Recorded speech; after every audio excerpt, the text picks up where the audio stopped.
Сәлеметсіздер ме? 12.01.19.9 білімгерлері.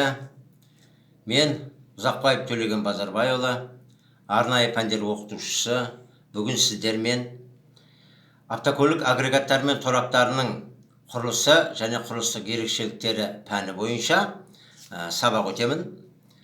Сіздер жалпы білім беру пәндерін аяқтап, міне арнайы пәндерге өтіп жатсыздар. Өздеріңіздердің мамандықтарыңыз бойынша мамандықтарыңыз автокөліктерге техникалық қызмет көрсету, жөндеу және пайдалану мамандығы бойынша сіздер осы қатар арнайы пәндерден өтесіздер.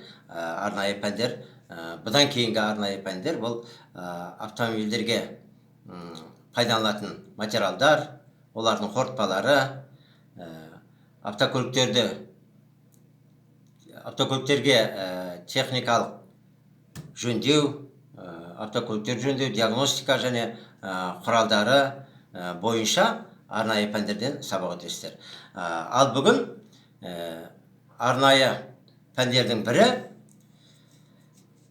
автокөліктердің агрегаттары және тораптарының құрылысы және құрылыстық ерекшеліктері пәні бойынша міне тақырыбы кіріспе, автокөлік жөніндегі жалпы мәлімет және оның өндірісінің негізгі даму кезеңдері. Сабақ жоспары бұл автомобиль көлігінің республикадағы ерекше маңыздылығы, автомобильдің дүниеге келу тарихы, Қазақстандағы автомобильді құрастыратын зауыттар және автокөліктер. Міне осы үш сұрақ бойынша біз сіздермен бүгін материалдарды қарастырамыз. Демек, жалпы автомобиль көлігі бұл дүние жүзінде, соның ішінде біздің Қазақстан Республикасында маңызы зор. Себебі миллиондаған тонна жүктерді тасу, миллиондаған жолаушыларды тасымалдау бұл автокөліктің еншісінде. Бізде жалпы Қазақстан Республикасында республикалық маңызы бар жолдар 22,8 мың километр, жергілікті маңызы бар жолдар бұл 85,4 мың километр жерді құрайды. Міне осы жолдар арқылы автомобильдер жүк және жолаушылар тасымалдайды. Енді біз маңызын айттық. Жалпы енді тарихына шолатын болсақ, автомобильдің дүниеге келу тарихы бұл 1824 жылы француз инженері Карна деген кісі жаңағы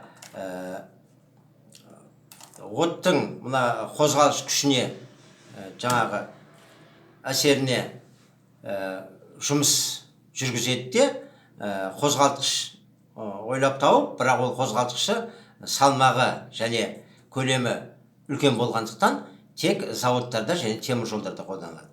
Ал 1860 жылы ол да француз инженері Ленур деген кісі автомобильге қолай келетін қозғалтқышты ойлап табады және рельссіз жүретін отарба пайда болады.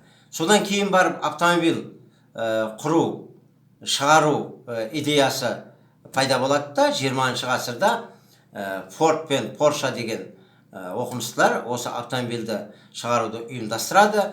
Ал 21-ші ғасырда міне біздің Қазақстанда, Өскемен қаласында осы автомобильді құрастыратын және бөлшектерін шығаратын зауыт шығарады да, сол жерден бастап бізде Қазақстанда автомобиль құрастыру зауытынан автокөліктер шыға бастайды.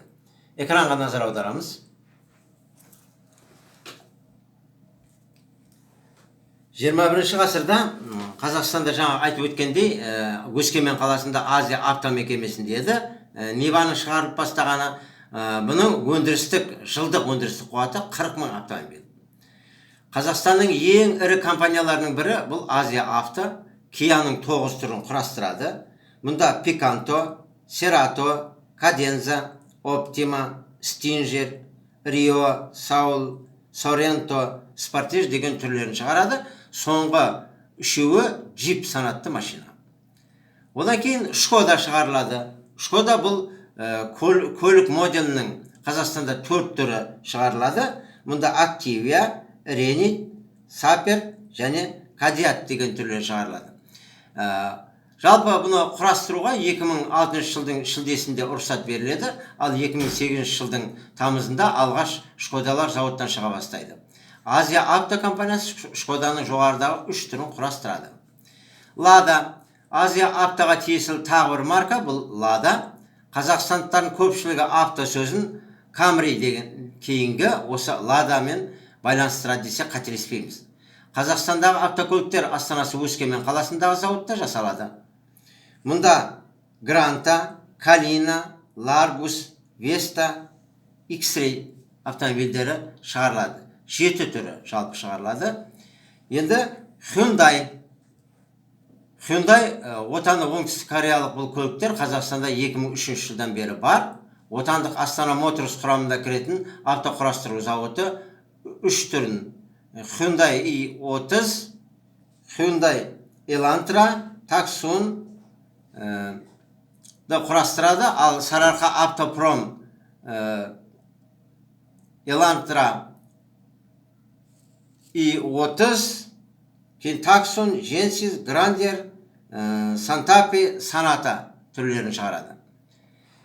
Одан кейінгі машина Жак. Қостанайлық Сарыарқа Автопром зауытында 2015 жылдан бастап жеңіл және джип түрінде шығарылады. Бұда S3, S3, S5, E7S түрлері құрастырылады.